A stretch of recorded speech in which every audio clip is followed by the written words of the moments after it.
Kembali lagi bersama kami di Newsline dan topik yang akan kita bahas selanjutnya adalah tentang waspada kebakaran di musim kemarau. Iya, ini yang kemudian ada lagi kejadian baru-baru ini di mana data Dinas Pemadam Kebakaran DKI Jakarta setidaknya tahun 2023 hingga bulan September lalu telah terjadi 1.000 kasus kebakaran ini, Naila. Betul, dan dalam setahun terakhir 2.000 rumah warga terbakar dan memaksa 8.000 jiwa mengungsi. Jadi BMKG juga ini memberikan peringatan serius ya mengenai waspada kebakaran di musim kemarau yang ternyata meningkat selama ini. Meskipun awal musim hujan itu diperkirakan pada awal November 2023, tapi resiko kebakaran masih sangat tinggi ya teman-teman selama bulan Oktober. Musim kemarau yang seringkali diwarnai oleh cuaca kering dan panas menciptakan kondisi yang sangat rentan terhadap kebakaran. Betul sekali, ini seperti yang baru-baru ini misalnya terjadi kebakaran di wilayah Kebayoran Lama Jakarta Selatan pada Rabu sore, di mana setidaknya 124 rumah hangus terbakar akibat kebakaran yang dipicu oleh warga yang membakar sampah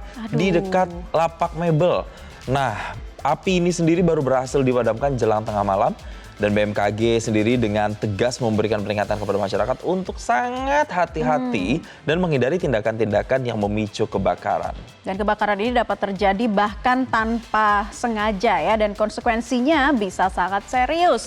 Nah tadi kalau ada 124 rumah yang terbakar ini di wilayah Kebayoran Lama ya Jason. Sebelumnya tuh ada kebakaran di Solo dan tadi pagi kita dengar juga ada kebakaran di wilayah Pancoran Mas Depok yang ternyata pemicunya adalah korsleting listrik. Ya, apalagi kalau sudah di rumah padat penduduk yang jarak satu rumah dengan rumah lainnya itu sangat berdempetan. Ditambah lagi misalnya bahan untuk membangun rumah tersebut ini bahan-bahan yang mudah terbakar, itu biasanya api cepat merambat. Nah kalau kita fokuskan misalnya ke kasus di Jatayu ya, Jalan Jatayu di Kebayoran Lama ini kan memang kawasan yang padat rumah penduduk. Satu dengan yang lain itu sangat padat.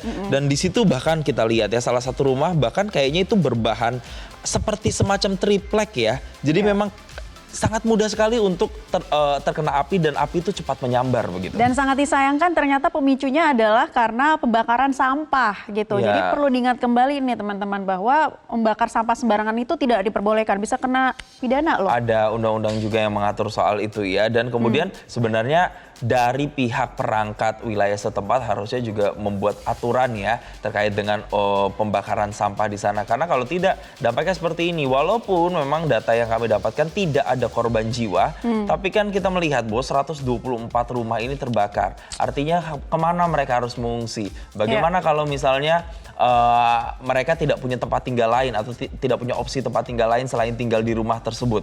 Nah, ini yang juga kemudian harus menjadi PR dan evaluasi. Mereka pun banyak yang meminta supaya pemerintah bisa memberikan rumah sementara untuk para korban kebakaran ini. Betul. Nah, kemudian ini juga yang menjadi perhatian adalah perlu kita waspadai hal-hal yang dapat memicu kebakaran selain pembakaran sampah, membuang rokok sembarangan juga perlu diperhatikan dapat menyebabkan kebakaran lahan ya. Kemudian menggunakan api terbuka tanpa pengawasan seperti api unggun atau api terbuka lainnya harus selalu diawasi dengan cermat dan jangan bermain api apalagi sampai main flare ya. Nggak boleh tuh ya, terutama anak-anak nih harus diawasi untuk menghindari bermain dengan korek api atau api dan lilin. Seperti itu. Ini sudah dijabarkan ya sama Naila bahwa sebenarnya banyak sekali potensi atau faktor resiko terjadinya kebakaran di suatu wilayah padat penduduk. Satu karena bakar sampah sembarangan, kedua bahan baku rumah yang mungkin mudah terbakar, jarak antara satu rumah dengan rumah lainnya yang begitu berdekatan. Kemudian kenapa biasanya permukiman padat penduduk ini kebakarannya cukup lama? Karena akses untuk bisa masuk ke dalam permukiman padat penduduk atau ke sumber api itu juga biasanya sulit ya. Karena gang-gang sempit segala macam. Jadi membuat penanganan ini semakin lama. Semakin sulit dan lama. Dan dihimbau juga bagi warga sekitar janganlah menonton dan membuat semakin susah para petugas untuk memadamkan api. Lebih baik berlindung di tempat yang lebih aman. Oke lah kalau gitu kita lihat komen-komen warganet seperti apa sih mengenai kebakaran di musim kemarau. Kita akan bacakan komen-komennya yang sudah kami himpun di platform Facebook, Instagram maupun X. Iya, ini dari Instagram dulu ya, dari Darian Has. Kenapa sekarang Jakarta rawan dan sering kebakaran melulu, hampir tiap hari ada aja katanya. Iya, karena salah satu pemicunya adalah musim kemarau. Kita lihat lagi dari Basuri_XX. Gak ya cuma ngerekam, bikin sempit doang tuh katanya ya. Gitu ya, dan kemudian ada @madeng29, asapnya dari Bintaro sektor 2 kelihatan gede bener katanya. Oh, bahkan dari jarak jauh itu juga sudah kelihatan bumbungan asapnya ya. Betul. Nah, kita lihat lagi komen berikutnya. Ini dari Tasya_X. Emang nggak bisa bantu apapun, setidaknya janganlah berkumpul rame-rame, berbarengan, angkat HP, bikin video. Yang ada keberadaan kalian ini bikin sumpek dan mengganggu petugas sehingga tidak leluasa ruang geraknya. Semoga yang tertimpa bencana diberikan ketabahan, kesabaran, dan keikhlasan untuk para petugas. Semangat selalu. Oke, ini juga ada juga yang kemudian komen-komen katanya banyak juga yang mengaku trauma gitu ya dengan kejadian-kejadian kebakaran. Ada, kita mau baca ini komentar-komentar dari TikTok nih, dari Sujianto SJX, panas pol kemarau tahun ini. Kemudian ada juga selain kebakaran, asapnya juga ngeri Kak, bahaya buat kesehatan. Betul, ini dari Jen.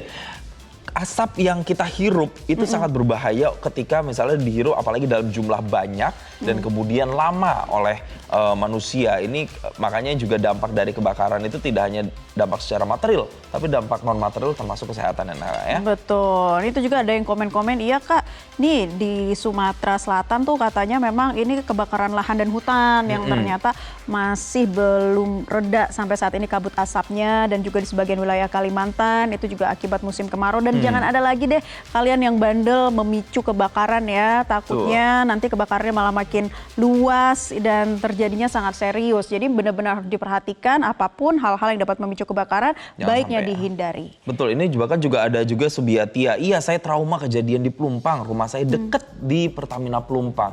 Ternyata setelah kebakaran, kemudian kebakarannya selesai, masyarakat dievakuasi, tapi permasalahan tidak sampai di situ. Ada traumatik yang juga kemudian masih menyisakan untuk para korban. Jadi kita harus benar-benar bekerja sama supaya kejadian kebakaran ini tidak terjadi lagi. Iya, dan ini kita tampilkan polling dari akun X, apa upaya mencegah kebakaran di musim kemarau. Yang pertama, jangan bakar sampah, ada 59% ya. Kemudian? Ada pastikan aliran listrik aman, ini 9%. Kemudian ada juga berikutnya perhatikan gas dan kompor 5%. Dan jangan main flare, itu 27%. Jadi yang ada peningkatan 1% tuh tadi di ini ya, jangan membakar sampah sembarangan. Dan yang 58% jadi 59%. Semoga ini juga jadi warning ya untuk kita semua untuk tidak membakar sampah sembarangan. Waspada juga akibat instalasi dari pemakaian kompor dan gas ini juga perlu diwaspadai, dan paling tidak di rumah punya alat pemadam kebakaran ya. Apa standarnya. Oke lah, dan pemirsa, informasi ini mengakhiri jumpa kita di Newsline kali ini. Terima kasih atas perhatian Anda. Saya Naila Husna. Dan saya Jason Sambo, mewakili rekan-rekan yang bertugas pamit undur diri. Terima kasih dan sampai jumpa. Sampai ketemu besok. Sampai jumpa lagi teman-teman TikTok.